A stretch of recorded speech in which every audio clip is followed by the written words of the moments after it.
अब देखो ये एक मॉडल है जिसको मैंने खुद बनाया है अपने अनुभवों के आधार पे, अपने ज्ञान के आधार पे। मेरा जो अनुभव रहा है एग्ज़ाम का, या मैंने जो जिस तरीके से पढ़ाई करी हुई है उसके आधार पे मैंने एक छोटा सा मॉडल प्रेजेंट किया आप लोग के सामने। तो उम्मीद करता हूँ कि अच्छा लगेगा। हालांकि इसके फ़ायदे बहुत हैं अगर आप इसको यूज़ करें तो, ठीक है। इस मॉडल का नाम है CPP मॉडल। अब भैया इसका नाम CPP मॉडल है तो इसका कुछ फुल फॉर्म भी होगा। तो CPP का फुल फॉर्म आपको देखने को मिल जाएगा कंटिन्यूटी, प्रिपरेशन एंड प्रैक्टिस। आपको कंटिन्यू काम करना होगा, यानी कि जिस भी सब्जेक्ट की या जिस भी एग्जाम की तैयारी कर रहे हैं आपको क्या करना होगा, कंटिन्यूटी बनाए रखनी होगी उसमें। उसके बाद प्रिपरेशन, कंटिन्यूटी प्रिपरेशन में बनाए रखनी होगी, डेली पढ़ाई तो करना ही करना होगा। और उसके बाद प्रैक्टिस करनी होगी। मूल मंत्र यही है कि भैया कंटिन्यूटी बना के रखो, प्रिपरेशन करो और प्रैक्टिस करो, काम बन जाएगा, ठीक है। चलिए फॉर्मूला इसका है 6 मंथ 6 आवर। अगर आपके पास समय है 6 महीने का, अगर एग्ज़ाम को लेकर के आपके पास 6 महीने का समय है तो आप आराम से 6 घंटे प्रतिदिन पढ़ के एग्ज़ाम को क्वालिफाई कर सकते हैं। मान लिया कि 6 में 5 महीना का है, तब अगर 5 महीने का समय है तो आपको 7 घंटे पढ़ाई करनी पड़ेगी। 1 घंटे का समय पर डे इंक्रीज कर देना पड़ेगा। वही अगर 4 महीने का समय एग्ज़ाम में बचा है तो आपको क्या करना पड़ेगा, तब आपको समय 8 घंटे कर देने पड़ेंगे।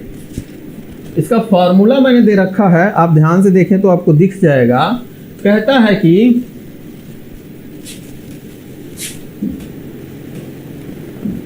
If the time of month is less than the time of day will be increase. अगर आपके एग्जाम में जो मंथली टाइम है वो कम होता है तो आपका डे का टाइम बढ़ जाएगा प्रतिदिन पढ़ने का, ठीक है। जैसे कहता है for example the time of 1 month is less than the time of 1 hour will be increase every day. आपके पास अगर 6 महीने की जगह 5 महीने का समय बचा है तो आपको 6 घंटे की जगह 7 घंटे पढ़ाई करनी पड़ेगी।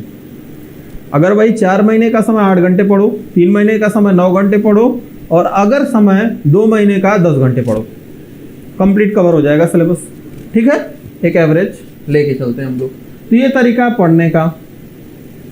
अब इसका ऑब्जेक्टिव क्या है, क्यों ऐसा करें भाई, तो ये अगर आप ये तरीका यूज करते हैं पढ़ने का जो मैंने अभी बताया आपको, ठीक है, तो आपके पास क्या होगा कि लर्निंग प्रोसेस इजी और यूजफुल हो जाएगा, मतलब आसान हो जाएगा और उपयोगी हो जाएगा। आप आराम से पढ़ पाओगे, चीज़ों को कंप्लीट कवर कर पाओगे और बड़ा आसान हो जाएगा आपके लिए। गुड यूज़ कर पाएंगे आप अपने समय का, ठीक है, सदुपयोग कह सकते हैं। और आपका जो सिलेबस होगा उसको एक्सप्लेन करना बड़ा आसान हो जाएगा आपके लिए, ठीक है। उसके बाद आप इंक्रीज कर लेंगे अपने नॉलेज को, ज्ञान को बढ़ा लेंगे अच्छी तरीके से, ठीक है। आप अपने गोल को फर्स्ट अटेम्प्ट में ही अचीव कर सकते हैं अगर आपने इसका सही उपयोग किया तो, ठीक है। और इसमें 3 राउंडेड प्रिपरेशन हो जाती है। एक बार आप MCQ करेंगे, एक बार PYQ करेंगे, एक बार प्रैक्टिस। देखो ध्यान से, अब इसको पढ़ना कैसे है समझते हैं। तो CPP मॉडल क्या कहता है कि भाई कंटिन्यूटी तो बना के रखनी है आपको, नो डाउट।